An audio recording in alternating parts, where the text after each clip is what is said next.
Welcome to the Movie Business Podcast, picking up where Movie Business Book left off. I'm Jason Squire, hosting a wide range of industry talent and executives to answer fundamental questions about the business today. Here we go.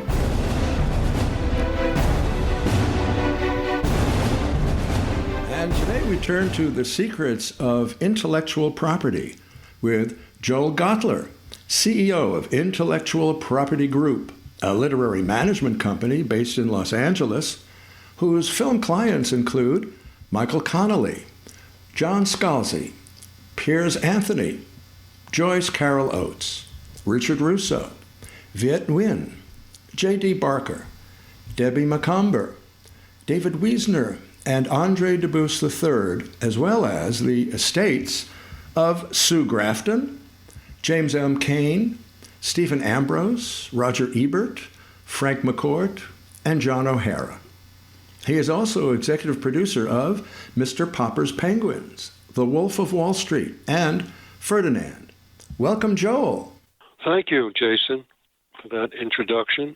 And I want to start by answering question number one. What are the secrets? Okay, what are the secrets of managing intellectual property? A couple of them would be, one, deal with people who are good people. Try not to deal with convicted felons because they have a way of equivocating so much that you're just going to lose every time you do that. You also have to represent someone who really writes. You don't want to represent a one-hit wonder for the next 10 years is bugging you to sell his property. Also, managing a literary client, you have to like to read. You can't make a career in what I do without loving to read. The tracking system is pretty easy once you find something that you love and a person you love and are convinced this person's in it for the long haul and will keep writing, and that their words, pop out, they have a voice that distinguishes them from middle of the road. And those are the kind of people you want to manage. You also want to help your clients by turning them on to information. The more information you give them, the better off you are.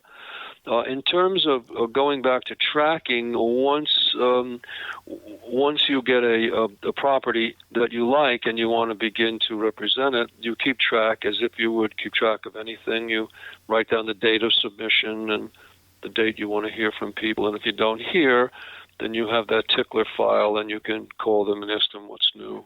Is that what you mean by information, keeping the client current is what's going on? Yeah, keeping the client current, what's going on, who's reading their property, what the responses have been. Do we think an auction's going to start? Do we think the property will sell at all? Do we tell the client to lie down with a cool cloth because the feeling will pass and get on to the next book? Yeah. As you know, I don't represent screenplays as such, only if they're adapted from the book by the client who is the author of the book. I don't go out and hawk screenplay writing assignments for people, and just books, articles, plays, audio, and publishing deals. So you represent authors in licensing their books to other media. An example is Michael Connelly's Bosch to Amazon Prime Video. What's the style difference between the publishing world and the movie world? Because you straddle both. Yeah, it used to be the publishing world were gentlemen. If they say we're making an offer, they're making an offer, and it would happen within 30 days. And back then, the people in Hollywood that I was dealing with since 1976, these were the people who were also gentlemanly, where you could give them a property and in 3 days you would get an answer. However, the difference is if they said you're getting an offer, you weren't sure until you actually had business affairs call you and then negotiate and finally get a check and hope the check clears. Today, the publishing world and the movie world are pretty much the same. They work at a snail's pace. There's less buying because people are trimming the budgets. The prices for projects have come down. As I said, the amount of projects, IP that's going to be sold has really been cut, by a third at least. And the publishing world is now not such a gentlemanly business.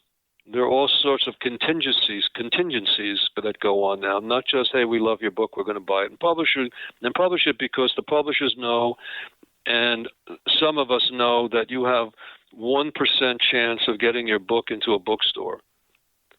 So, what are we going to do about that? How do we break a first novel? You can't self-publish a book and then expect the publishers to come after you and say, we want to republish that book under our imprint. It usually doesn't happen that way. They feel that if you've published a book already, then why do we need to publish it again, unless it's the best thing we've ever read, since Gone with the Wind. So the difference, they're kind of the same. The studios would like to know if they're buying a best-selling book. The publishers like to know if a movie is actually going to be made into a movie. So back then it really didn't matter, but now the cross-pollination of Hollywood and New York is stronger than ever. So thank you. Let's trace a hypothetical property from discovery to deal-making. Discovering a property to me means looking for a voice that distinguishes it different from any old writing, I like people say I have very good taste, and you see the people that I represent are award-winning, Pulitzer Prize-winning writers with a voice. So I look for a voice first, and then I hope that what I'm reading is going to be published. Because in Hollywood these days, sending around a manuscript without a publisher is just like the kiss of death. So that means I'm sorry for interrupting, you would often get it from, say, the agent of the author in galley forms or before publication? Well, yes. I represent agents all over the world selling their film rights out here, and I like to get the books in manuscript form because once it starts to get out in galleys, it's kind of almost too late because the scouts now this new thing with scouts and how they have they scout books. They get them very early, but I need to get them earlier so that the scouts don't burn out their opinion before I'm able to market a book. So I get a book, I get it early. I say I love this thing, and then I figure out who I'm going to go to. Either I'm going to go directly to a network or a studio, or I'm going to go to a producer, or I'm going to go to a colleague and ask them to attach a piece of talent or a screenwriter. But I'm cautious about the packaging industry and putting elements into a property before it's sold, because elements travel. Right, you have somebody attached to your project on a Monday, and by Wednesday they could be on another project. So I like to deal directly where I can, and the studios have been open to me, and the streamers are open to me for dealing directly. Mm-hmm. Even though people say that we want packages, it's, in my case, it's not 100% true. For material that's difficult to sell, I understand, but things that I love, I've never had a package. So then the deal making, you get somebody, you either have an auction and people start to bid, and then at the end of the day, you ask the client who they want to go with, the highest offer, or the one with the most passion, even it might not be the highest offer, and then you begin to negotiate. And I have a checklist of all the things that need to be contained in a literary purchase agreement. And so I use that template, and then I negotiate. Can I ask, what are the key deal points? Oh, there's so many, Jason. There's so many. The standard ones would be the option, the term of the option, the purchase price. Is there going to be a setup bonus when it's sold to a finance or distributor? Then there's the back-end percentages. Then there's derivatives, sequels, remakes. If you're selling movie rights, do you freeze television, radio, live stage, print publication? Which ones do you get to say beyond print publication, which in a a book deal, for film I always reserve. But you have to understand what you're selling. Are you selling film or are you selling TV? Then you have to worry about reserved rights. You have to worry about reversion. You have to worry about if it's a book series, what are they buying? Are they buying all the books? Are they buying one book? Do they have to keep making the books in the series to keep the rights? So those are some of the highlights. Yeah, that's very helpful. Thank you. It's pretty complex, but the idea is to protect the author. And also it depends on bargaining power, doesn't it? Yes. For instance, there's an estate, the Sue Grafton estate. After she passed away, years ago, and so they came to me after a while and said, okay, now we can sell the film rights to the Alphabet series, and I had an auction going on. Wow, that must have been exciting. I had the leverage, because everybody wanted it. Wow, that's good. Yeah. So now, what is your advice to new creatives about how to find... my advice. Yes. How to find an audience, write ransom notes. No, seriously. I think these days how to find an audience is one of three ways. Social media, for sure. And I can give you an example of a writer named Lauren Roberts, who's now the biggest-selling young adult writer in the world at the age of 21. And she got, through TikTok, she got people to follow her, and eventually a publisher got onto her and found out what she was doing, and so on and so forth. So social media, ransom notes, or having a publisher say, really, we're going to get behind you. And then you say, great, show me your marketing plan. Mm. Oh, that's really important. And then it's different between nonfiction and fiction. A fiction author doesn't usually go on tour. Okay, but a nonfiction author, if they don't go on tour, that's the kiss of death. Mm.